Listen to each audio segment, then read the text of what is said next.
I don't know if that's it, bro. I had a really productive morning. What'd you do? Those myself. Got up early, went and got a haircut. As you can tell. And then went and got coffee. And then I was going to buy lunch at the cafe, but there was nothing there that I liked, that I wanted. There was like a smoked salmon bagel, and I go, probably not now. So then I just came home and made some avocado on toast. Some feta, lemon juice, salt, tomato. Beautiful. No eggs? Nah, because no eggs. Because normally when I'm home I have bacon and eggs. That's like just like easy staple breakfast. But I'm home the majority of the week, so I didn't want to just slam bacon and eggs 4 mornings in a row, or like 4 mornings out of 5. So I was like slightly lighter, some salt, tomato. I'm gonna go to the gym later. Fuck, I'm gonna have a really productive day. So where's the protein? I mean, this all makes a lot of sense. You not having eggs, like, and you just being you and who you are. No, I'm aware there's no protein in that. I'm aware. So where is it? I'll have it later. Oh, a little protein shake, a little chocolate bar, a little Snickers protein bar. I do have a protein bar. I do have a protein bar on my bedside table. But I'll have my Muscle Chef meal. I burnt myself on my Muscle Chef meal yesterday. Why am I not surprised? Because I went to open the plastic, and when I took the plastic film off, I don't know what happened, but it burnt my finger, and it was like I was in agony for like ages. You're really just painting a perfect picture of who you are right now. You know that, right? Yeah, well, at least I'm like, all right, honest. Yeah, you are honest. Hey, babe. No, full credit. No pot shotting here. Full credit to you, mate. Well done for being honest. Thanks. I'm unapologetically me. Yeah. Oh, can we unpack something, please, from last week? Yeah. So your whole shtick in this show, and really our relationship on this channel, is you being, the young, stallion that you are, and I'm the one that's aging and getting on, and sort of giving back to the next generation, and you kind of got to keep me on my toes and like keep me up to date with where the world's going and the trends and things like that, right? Sure. So you should have known that I'm not Unk. It was confirmed to me. I'm actually big bro. I haven't gone into Unk status yet, and the reason why I know this, so shout out to only Carlton, who reached out, who helped me beat Unk allegations, bro. Well, I never said you were Unk. I said you're not Unk last week. I think you said I was Unk, but eventually you agreed that I was Unk. No, I said that Pommy's Unk. I said Pommy was Unk, and I said, "What am I?" Yeah, no, I didn't know, because I'm not up with the times. I have lost touch. I'm not up with the new TikTok vernacular. This isn't. Well, this then isn't you're no good to me. Then we need to find someone else. Oh wow, am I that expendable? Yes, you are. It's not about TikTok vernacular, right? It's just about societal vernacular. Yeah, but like, shouldn't you be like proud of me that like I'm maturing and I'm like growing up? That I'm not like yeah. Well then, of course, but you're still 21. Yeah, but like that's how old's only Carlton? Are we going to dox him or? I'll let him decide if he wants to do that. I mean, he comes onto the fan cams, but he's your age-ish. Yeah, I would assume so. But like that's fine. Like they just did different stuff. It's fine. Oh, I'm up with the times in different ways. Such as? Oh, it's just I don't know. You present me with prompts and I'll give you my thoughts. Well, you're making the claim. Yeah, I can't think of anything now, but when it comes, you'll know. Yeah. Fair. Well, anyway, I'm big bro until I'm 36, or if I have a child. So I'm happy with that. I'm happy to be big bro for a little bit longer. So you're what, 2 years away? 2 years away. But like, I am big bro. I literally am big bro. It just fits. I'm not ready to be an Unk yet. Like Pommy's clearly an Unk. Yeah. No, I agree. I said that last week. I agree. Yeah. Guess what I did last week, man? What? I don't know how it happened. I don't know if I was like testing things, but like I accidentally tipped Essendon. Why? I don't know. I don't know exactly how it went down and how it happened, why it happened. But I got 3 tips for the week last week. I don't know. I think I might have got all of them. Not gonna lie. Actually, no, Really? that's a lot because I tipped Carlton. That's a lie. I think I would have got I would have got 5 from 7. I think. Oh, it's logged me out of ESPN Footy tips. Damn, That's a bro. shame. Come on, man. Like, sort it out, would ya? Sorry, I'm not up with the times. I got 5 from 7 last week. Okay. Oh no, So you're the Cats are north. yeah.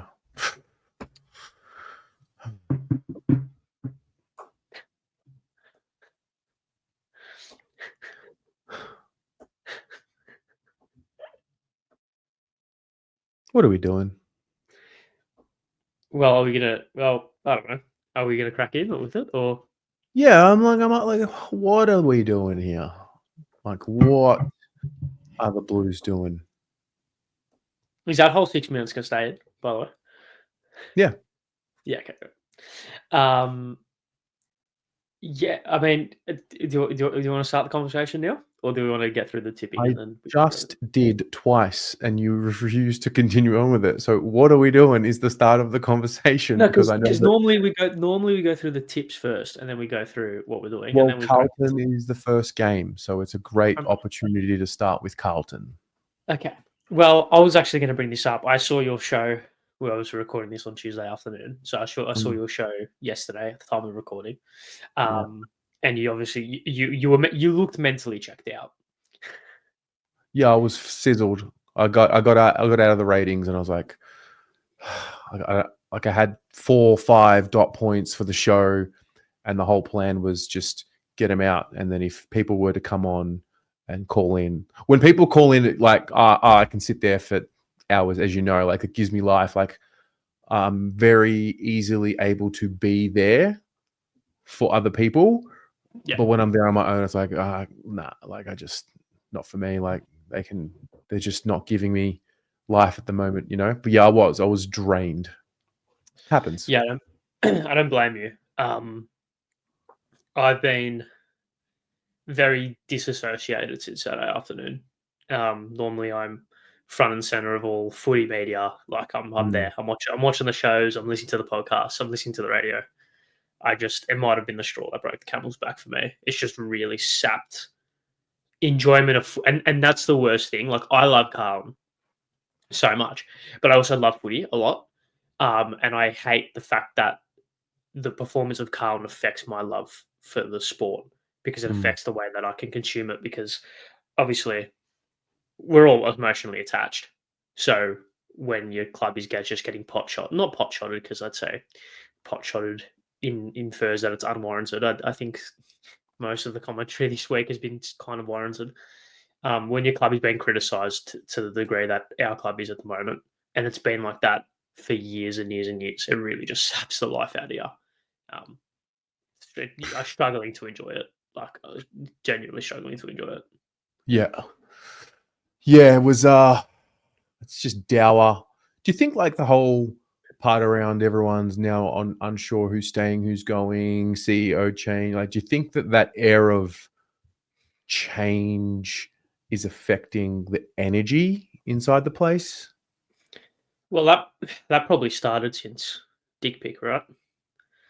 I guess that whole that I mean the saying goes, the fish rots from the head, and when the change happens, when there's upheaval in the way that there was pre-season at the very top of the organization. Yeah. I guess in hindsight, it's easier to say like obviously it would make a change, but I think the proof's in the pudding that clearly it just put a stain. And I'm not blaming the entire season on just that one moment, but it put a stain that we haven't really been able to revive from. And then every poor performance or every negative thing gets compounded, and it doubles in severity. And yeah. So like obviously I'm relatively hopeful and positive and optimistic, and you know it's a bad day, but don't let it be a bad week or a bad year type operator. Yeah. But like I still remember filming my season preview from that balcony in Koh Samui, and I still remember that feeling. And I remember before I filmed my preview, I remember that feeling inside when I sort of asked myself, I'm like, okay, what do I think and feel about the year? And I remember saying, I just can't help but feel a darkness is coming. And I felt it and I knew it. And I remember thinking at the time, oh, should I be saying this? Like, this is a little bit doomsday-ish, but it was the truth. Like, I genuinely felt a cloud of something coming over the club this year, and it has turned out that way. And you know, maybe it's just the cloud of rain that'll wash away the last remnants of the poison before next year they sort it out and you know, get the clear air. But yeah, it's just, I think where I'm at now, I mean, we've got 9 games left. So what? Just keep swimming. Like, Cripps comes out and says buy in, which is correct in terms of they're the right words, but it's like you won't get buy-in if you continue to not buy in on the field. So it's really interesting. Yeah, all actions speak louder than words, as the saying goes. I mean, it's a thing that as Carlton supporters I feel like this period now feels the worst that it's ever been because we've experienced almost getting there. So like in Yeah. 2021, 2018, 2015, I guess maybe we played finals a couple of years before, but didn't really earn our right to be there. It obviously sucked because we were underperforming, but we never experienced the highs, so we didn't even know what that felt like. Whereas now we know what the highs felt like. We know we got as close to being a consistently good football team for a relatively prolonged period of time as we've ever gotten. Like that period, that entire calendar year from really the buy 2020, from the buy 2023 to the buy 2024, for the most part. Yeah, we lost games, but as every team loses games. But we were like, we know what this group was going to do. Yep. And now that's all been undone in the same 12-month period. So it just is another dagger in the heart. And it's like, how many times we'll never know until it actually happens, but how many times do you have to go through the wrong people to get to the right people, if that makes sense? Whether that be coach, captain, players, CEO, president, footy ops boss, whatever it is. How long do you have to swim through the mud to get to the clear water? It just feels like the mud is just extending, and there's every time we think there's light, we turn another corner and there's another 10 Ks to go. Yeah. Amen. So leading into game 1 of round 16, it's the Blues against Port Adelaide. What a really interesting 2 teams. Like, both bang average. Yeah, like, well, I think, like I really was average teams who both can at times make a case that they can match it with anyone, and then both at times can look bottom 4-ish.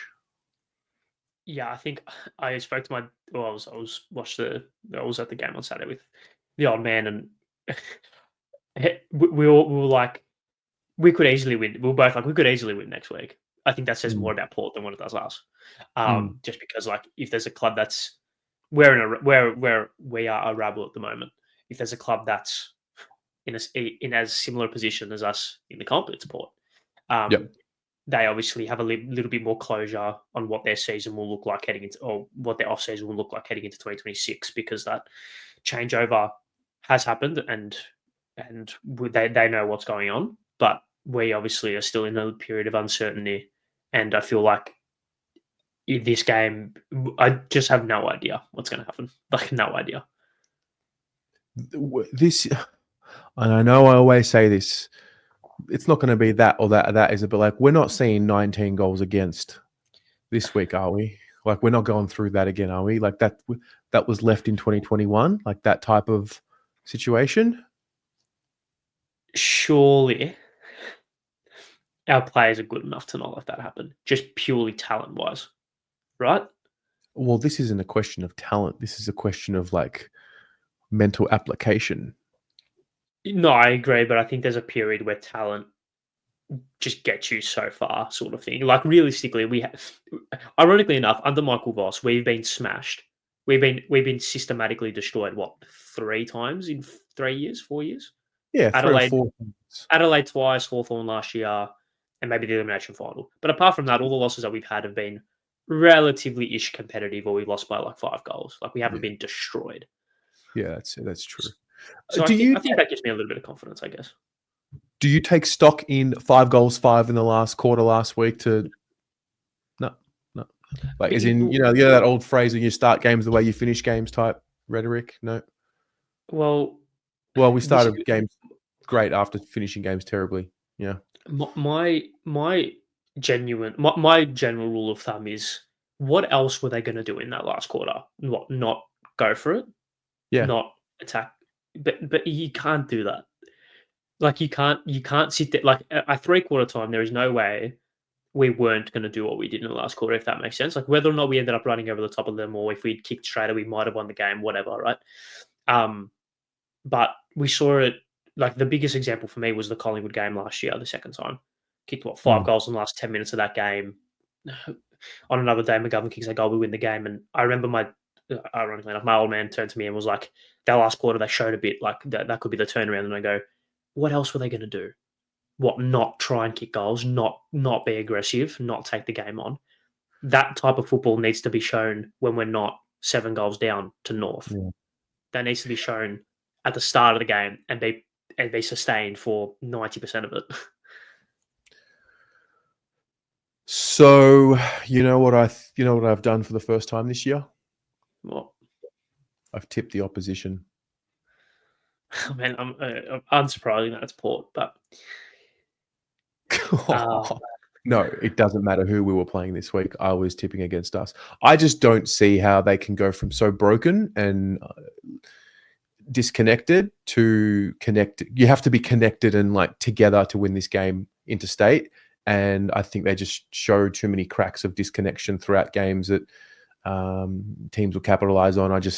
5 days later after that, I just don't see how that gets fixed in 5 days. I'd be pretty surprised if we win this game, if I'm being totally honest. Yeah, that's fair. I think I would say that you're in the majority. I still think we're a chance. I think that once again says more about Port. I think that says more about Port than what it does us.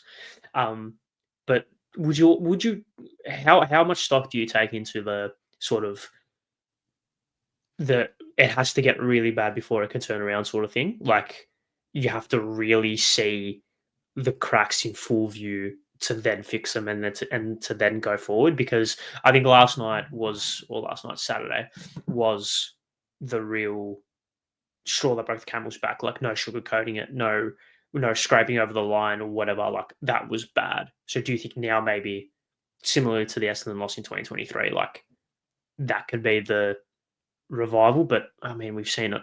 That's like the second time that has happened under Voss. I thought that game was the Giants game, actually. Yeah, true. I think we were way worse in the Giants game than what we were in North. And the score, I mean, really? The Giants game was cooked. But the Giants are good. Game, same attributes. The Giants are not good. No, they are. They can be good. Yeah. But their ceiling is 15 times the ceiling of North. I would say their ceiling is 4 times the ceiling of North. Okay, we'll agree to disagree. But. No, look, whatever. Go to Adelaide 7:30 p.m. Sit here and watch it, and hope that we're not miserable. Are you tipping Carlton? I mean, what do the bookies say? I think the bookies have Port favourites. Unsurprisingly, I think just generally speaking, what is a 5-day break? Yeah, for both teams. Both teams are playing their third game in 11 days. But we've had to travel twice in that. Yeah, but we don't get to use that as an excuse because we're a Victorian team. Bit of venom come through there. I just think based on that, I will tip Port. I think we'll keep it competitive. I don't think Port are good enough to blow us away. I say that now. I think they are only at home. Yeah, only at home. Only at home. I mean, is there a world in which? Do you believe there is a world in which we see a total destruction? And if so, what's the ramifications? Are they immediate? Well, this is their other reality. They are now playing for their contracts, for themselves, for their future at the club, for their coach. I mean, if you win 2-3 of the next 9 games, I think the coach is gone. If he's not already. Yeah, I would tend to agree. And what confuses me the most, maybe I'm not a professional athlete, so I'll never know, right? I got damn close to being one, but I didn't quite get there. Michael Voss has given this group and the majority of these players the best football experience and the best football coaching they've had in their career, right? Yeah. Cripper, Yeah. Wiedering, Mackay, Kerno, these guys got to the semi. What's funny? Widowing. Got to the semi under Voss, right? Got to a prelim under Voss even. Doesn't and the fact and the juxtaposition of that and how connected they were playing and how it felt like they were playing for him in that season and even in the 6 months after compared to now, it's like surely there's like I would understand it if you could tell they were giving 110% and just the system wasn't there or something wasn't there and we just can't win games. Like that's fine, that happens. But the total disconnection, what seems from within the playing group, but also from the coaching staff and the coaching panel to the players, it's like if this guy's given you the best chance of success you've seen in your footy career, like surely you want to die for him. Like I don't. Maybe I'm not. I'm not a professional athlete and don't see it from the perspective that they do. But I'm like, surely, right? Hey, let's just see what they have to show for themselves. Buy in. No worries. Buy in, lads. Is it too late? We'll find out. Surely we're not making finals from here. Let's just go 1 week at a time. How about that? Sure. Sydney Western Bulldogs, Friday night, 7:40 p.m. I told you, the Swannies are back. Well, okay, settle down. Who they beat? They beat Port away. I believe in my heart of hearts that the Swannies are about to go on a run. We've got Errol and Papley back, so that's energy. That's real energy. And they've Mills has also had a couple of weeks back as well. Like he's got the the continuity back in his body. It's also talent, like just pure talent. I think the injection of elite talent, I think goes actually underrated because it shifts it completely changes the dynamic of the opposition. And the way that I look at it and the way that it's clear to me the most is actually with Richmond. And this is going to be a little bit of a tangent, but it'll make sense. When Tom Lynch isn't in that forward line for Richmond, they don't kick goals because the best defender then goes on to someone like a Jonty Fuller or whoever, and then it keeps going down, and then they're easy to defend against. Whereas if Tom Lynch is there, even if he doesn't do anything, he's just there. Yeah. And it just helps the team overall. And I think that works with Papley and Goulden. Like the midfield mix is totally different. The forward dynamic is totally different. It gives them an aura of like fear. That's like, oh shit, Errol can have 35 and kick 3. Papley can kick 6. Like it can just happen. So I think that what they bring, the intangibles that they bring back into that side will really give them a lift. So I mean they've shown they can do it. I mean they did it in 2023. Everyone focuses on our sort of run home in 2023. They did it as well. They got into finals after being, I think, in the bottom 4 at some stage, similar to where we were. So they have form. They're clearly a quality side when they're up and about. They showed it last year. So it's just about putting the pieces together. Now, for the Dogs, you've mentioned here Jamara Bowl. Just Jamara in general. What an interesting move. He now goes and, speaks publicly, but does it via Mitch Robinson and Reece Matheson's podcast, which I think is just another beautiful window into where the world is going, and players are now going to be able to take control of who gets to tell their message and where they get to spread their own message on which platform that they want to spread it, rather than doing it through the mainstream channels. I just think it's a great one. But also, what did you make of it? I mean, he's obviously Is he maybe seeing that his time at the Dogs is dwindling away and he wants to be a part of it now? Like it's all really interesting. No, I totally agree. I also think, yeah, I mean, it's when I saw it, I was a bit not taken aback. I was like, oh well, like that's what he's gone. Like that's the avenue he's gone with. Like I respect the relatively off Broadway way of doing it. I also Yeah. think the fact that he was two former players, like it's their podcast, like there's an element of trust there that Yeah. like they would understand what he's going through better than most journos, if all journos. So there's an element of trust that they won't do anything that they're not meant to. I'm assuming that would have to be ticked off by the club, no, unless he's just gone completely rogue. I don't know because he wasn't wearing Western Bulldogs uniform. Yeah. I don't know. So, like, I know, for example, like Christian Petrarca, when he does his on-track stuff and he gets like sponsorship for his TikTok videos, like he's not Christian Petrarca, the Melbourne Demons player. He's Christian Petrarca, the elite athlete.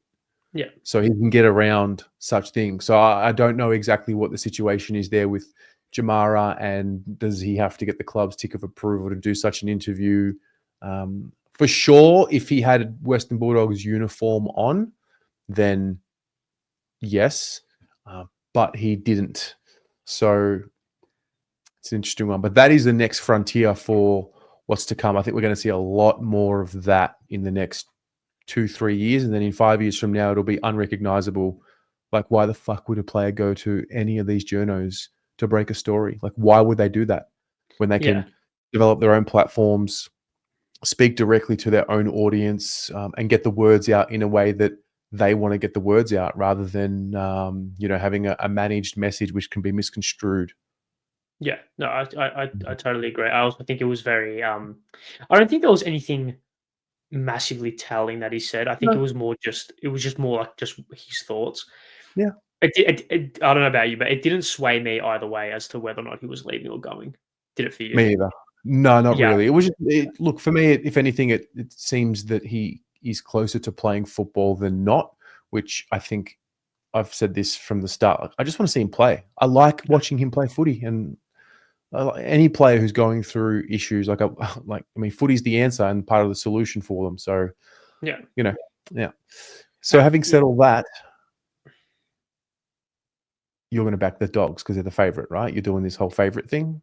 Yeah, I'll probably back the Dogs. I'm going to tip the Swans. Fair.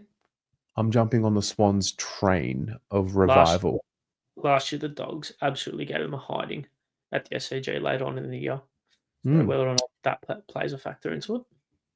Well, last year, Carlton were second on the ladder after round 15. Got a fantastic point. Yep. Gold Coast, Melbourne, 1:20 p.m. People's First Stadium. Saturday early game. This is an important match for the Suns. Did we all jump on them too early? I didn't. Here we go. I'm about them. I'm about them. I am about the Suns, but I think I said this. I think I said it last week. They will go through this. They've still got another tough spot to come. They've got to get through, and I think it's arriving. The pressure's now coming.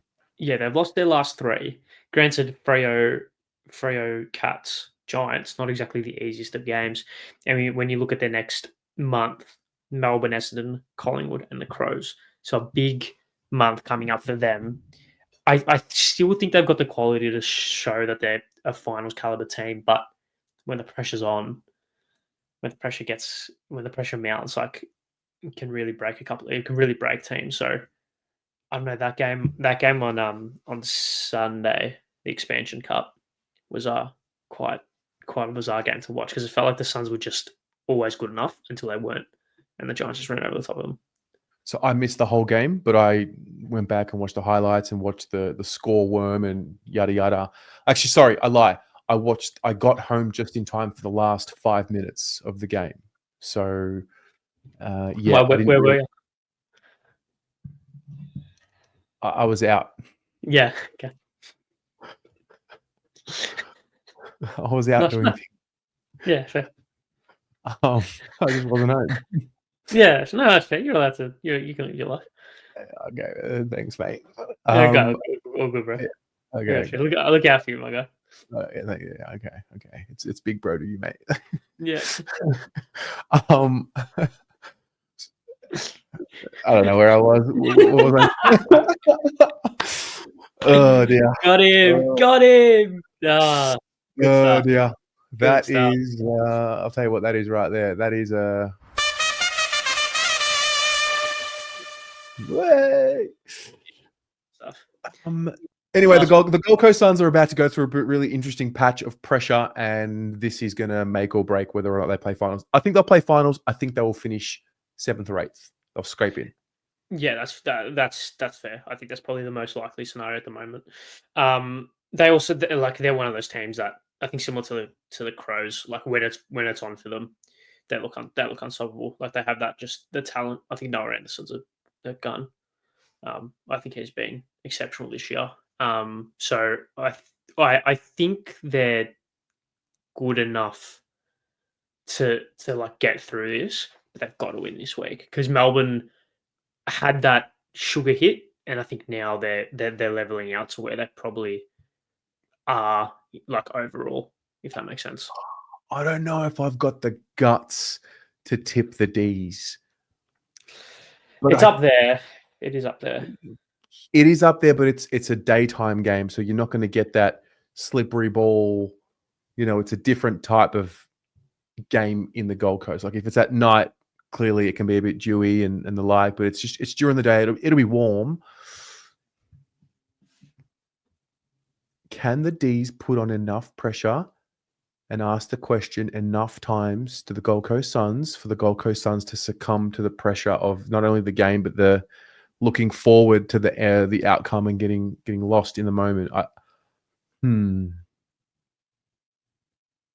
tipping Melbourne. See, this is where I go wrong in tipping. Start doing all this fantasy work, and then like end up tipping like two a week. Good choice. I'll We tip are the Suns. compared. We are. Boo. You? Yeah, the Suns, obviously. Yeah. All right. Obviously. Then UTAS, 4:15 p.m. Hawthorn and the Roo Boys, mate. Yes. Wow. The Clarko Bowl. Never beaten Hawthorn. Really? As North Melbourne boss. No. Well, that would make sense. Yeah. Well. Yeah. Coached them against Hawthorn, what, 2 times, 3 times? Yeah. It still has a while. Yeah. No, it's a great stat. Yeah. Thanks. Work hard on these. I don't know if you do.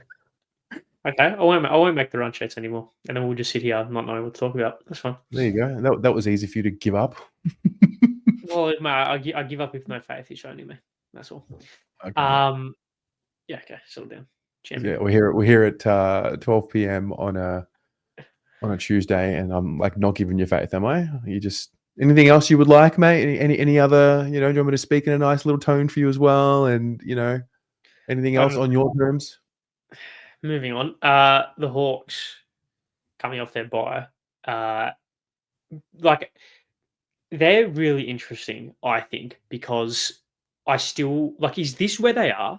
Like, is this the sort of team? Like, obviously, the last year was very polar opposite. Like, very, very, very poor start, stormed home at the end, and this year it's been a roller coaster. And they've kind of, would you say now is where they've middled out in that kind of bottom half of the 8 area? Yeah, I think so. I still think they're going to be like 6th. Yeah, I think that seems about right. I think that does. Yeah, they've.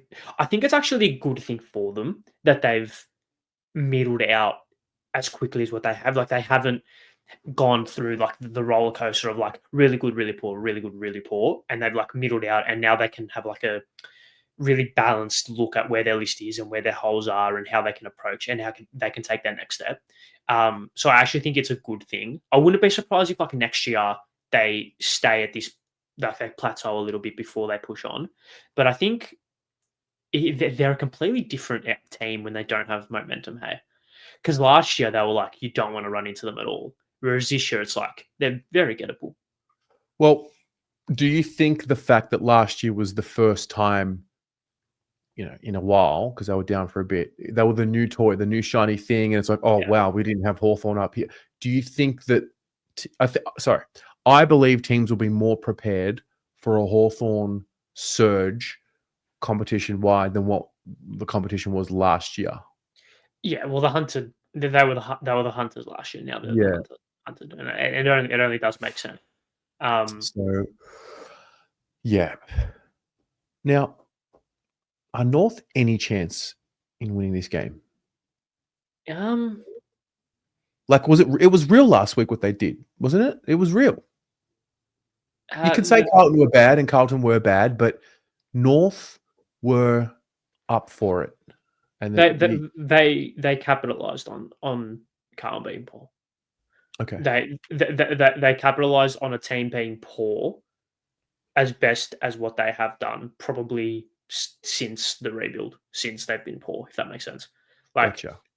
Like even when you look at that game again, they played in Bunbury against West Coast. Like West Coast were poor, and North Melbourne stooped down to that level. I think. That's why that game was really scrappy and not the quality wasn't good at all. Whereas on Saturday, they saw that we were there for the taking, and they put the foot on the throat and they pounced on us. Fair play. Fair. Like that shows a level up in maturity, if that makes sense. Like, yeah, they played to the occasion, which is very important. I will tip Hawthorn. Yes, so will I. Then we move. Oh, this is going to be a really quick finish here. This is Collingwood West Coast, 7:30 p.m. Marvel Stadium. There's not really much to say about other than the Pies are epic and they're awesome. I was watching them last week, and before Dacos kicked the goal, I was watching them. And you know that story that people tell you, in Carlton back in the day, you just knew. Like you just knew they would find a way to win the game. And I watched that Collingwood fourth quarter last week, and I just knew that something was about to happen for Collingwood. I can't explain it other than that, what I just said. Like you just knew, and then 20 seconds later, Dacos kicks the goal, and it was just, they're inevitable at the moment. So fair play. Yeah, but no Billy Frampton, potentially. So huge. Yeah, massive out. Massive out. Yeah. Oscar Allen out for the Eagles. Do you think he will play for them again? No. Me too. Yeah. I am interested to see what compo they get for him. Yeah. I don't see a club offering him any sort of decent money at a decent length considering his injuries. I'm going to tip the Pies by a lot. Huge. Massive. MCG, Richmond, Adelaide. Is this the fade out for the Tigers? That's the question you are asking here. Yeah, I just think, like, I think I don't think they'll. I mean, I haven't seen their draw, but I don't think they'll win a game for the rest of the year, unless they've got a really easy draw that they've got. Maybe the Bombers, maybe West Coast over there, maybe North down in Tassie. St Kilda at the G, maybe, but I can see them not winning a game and tailing off, which is only to be expected considering their list profile is very young and very old. The two main groups of players that tend to fade off towards the back end of the year, especially when the older players are thrusted still in key roles. Like Lynch is still the guy, Vlosten still the guy, Broad, Nank, McIntosh. These players are still playing crucial roles. Like they can't afford to be rested, so I can see them tailing off. And then your kids as well. First 2-3 pre-seasons, it's hard to maintain the same level of form and intensity that they have done at the start of the year. So it's to be expected. If they can still show some fight and still show some ticker and some character, then I think that'll be good. But I don't see anything else other than a very comprehensive Crows win. I'm with you there. Tipping Adelaide. And then the final game. Well, what a really average Sunday we've got ahead of us. Fremantle, St Kilda, 5:10 p.m. Optus Stadium. I just think I'm just not convinced by Freo. Like it's even when they win and they win well, it's just I can't explain it. Patrick Ross kind of guy. I love Patrick Voss. I'm just not convinced by Freo. Interesting. Are you? I'm getting convinced by them. I think they are. I mean, they haven't been playing well, and they're still where they are. And I think they're going to break. They're going to grab that brass ring eventually. They're going to break that ceiling eventually. And I think the fact that they're still in the position of where they are without having done that, I think that gives them a lot of positives.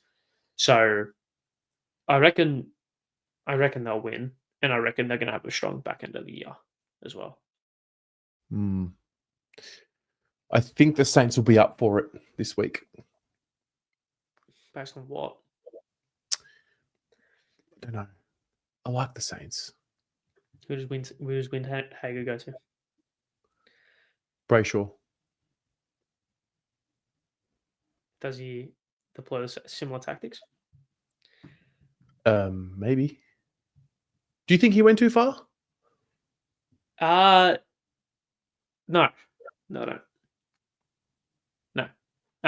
Is it? I find sorry. Go. I think there's a place for tags in the game, and I think you try to do everything you can to win. Like I think that's a non-negotiable. If you're playing AFL football, if you're playing any professional sport, you do everything in your power to succeed. Everything. Obviously, and if obviously the reason why people don't literally do everything is because they break the rules and get punished for it. There's a reason why players don't clock players behind the ball anymore, is because they get 12-week suspension and give away a free kick, right? So there's obviously levels to it. He went as close to the line as possible without being severely punished and hurting his team on the night or by getting suspended. So I think if that's the worst it's going to get, which is probably the worst it will get, because I think if he went 1 foot more, that would start to punish him more severely, like with game suspensions and with constant free kicks against. So I think it's fine. I think he went right onto the line and did it as best as he could. It's just that Dave House is a freak and can pop up with that goal that he kicked in the last, and it's like, well, what can he do, right? Also don't know if I have the guts to tip St Kilda, but Freo don't give me confidence. What do you think of the tagging situation? As a tagger, you do whatever you can until the umpire tells you can't. Yep. So until the umpire pulls them up on it, then it'll keep happening. Yeah. I'll tip the Dockers. I'll tip the Dockers by like 4 points. You can't tip margin on ESPN Footy tip for these games though, so that's fine. Yeah, but like just to give the audience a little bit extra, That's what we're all about here on the Biased Footy Show. Okay. Do you want to give him a quarter by quarter breakdown as well? I think the Saints will win the first quarter. Yeah. I think Freo will chip away and the Saints will be up by maybe 1 or 2 at halftime. Yep. And then I think the Dockers will just pull away, up by 18 points in the third, and then win the game by 4 points. Right. Okay. Nice. Love that. Great analysis from you there. Good stuff. Love your work.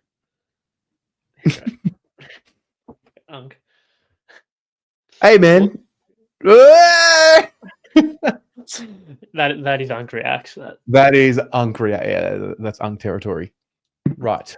So that's that.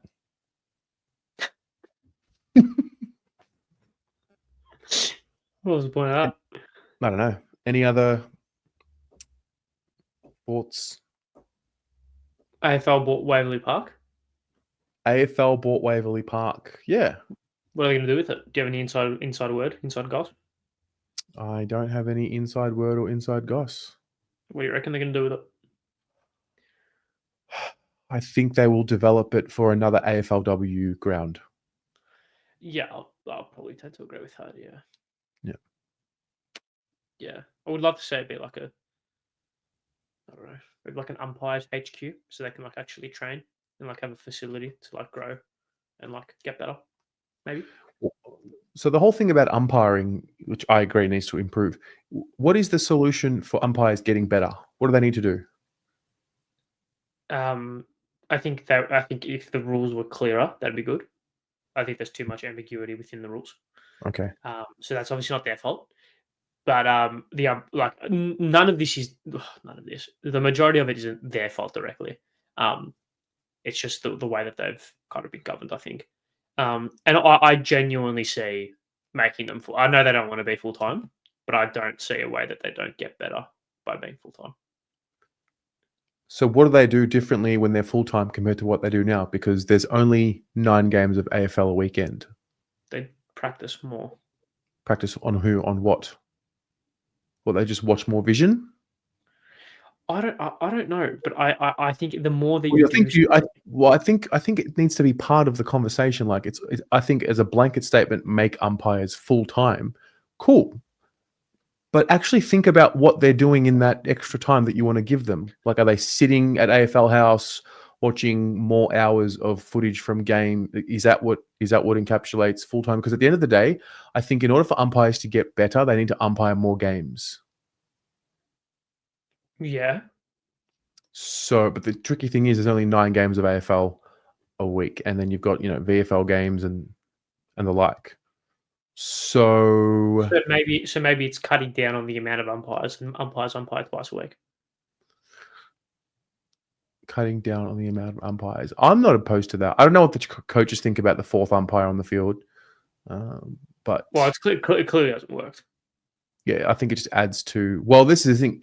Is it not going to work? Like, do you think it will get better? And it's just that this is part of the process. Well, how long is a teething process though? Because it's been 2 years. Mate, how long is a rebuild supposed to take? Yeah, true. Yeah, very good point. But I mean, yeah, there's 4 of them, and they aren't seeing a lot. They aren't seeing what they should see. So maybe it takes time of like positioning and stuff. But I think it comes down to the rules. I think they're too. It's a very hard game to umpire, but I think the rules that are currently set in place aren't helping that officiating. I don't think personally. Yeah, I agree. Insufficient intent is just a wild development this year. They should make it deliberate out of bounds. Not insufficient intent. The original rule. Yeah. If you deliberately kick the ball or handball the ball out of bounds. Do you remember deliberate being deliberate? Yeah. Like, because players were actually, I remember Luke Hodge was really good at it, just kicking the ball for territory, and they brought in like. I think there's a difference between kicking the ball for territory and kicking the ball to get it out of play. Totally. No, I agree. I just go back to deliberate or go to last touch. Does last touch is it good? Is last touch not an avid Sandford watcher? Not really. Yeah, fair. Adelaide, yuck. Yeah, I mean, I don't like it, but I just think I think it ruins a lot of intangible skills that players can have of being like it eliminates footy smarts, which I don't like. Yeah. So yeah. Yeah. Well, mate, that has been a great episode of the Biased Footy Show, pre-recorded, which is fine, but like it's not the same. Yeah. I mean, I'd be up for doing it live on Wednesdays, but obviously, I have better things to do. Yeah, like the team show. Yeah. Which takes priority over Biased Footy Show. Yeah. No, I said that. Why do you think I was sarcastic when I said that? Yeah. So, any final words on the Blues? Now? Not really. I don't really want to think about them as much as possible. Like, yeah, I don't like them. What don't you like about them? I don't like their attitude. I think I don't like them at the moment. Like, I love them, and I love the club, but I love that club. That's the club I fell in love with. Not this one. I don't love the brand. Do you think the omission of Latin within our club crest correlates to the plateaument of the club from a football perspective? Maybe. Sure. Okay, 'cause I like Latin in like sporting club crests. I think they are. Yeah. Yeah, the omission Yeah, of Latin way. really removes the soul, I think. Yeah, I mean, I tend to agree. Well, I mean, we went through this really interesting era of minimalistic design, and it's just crap, really. Like it's a phase. I mean, I love the monogram.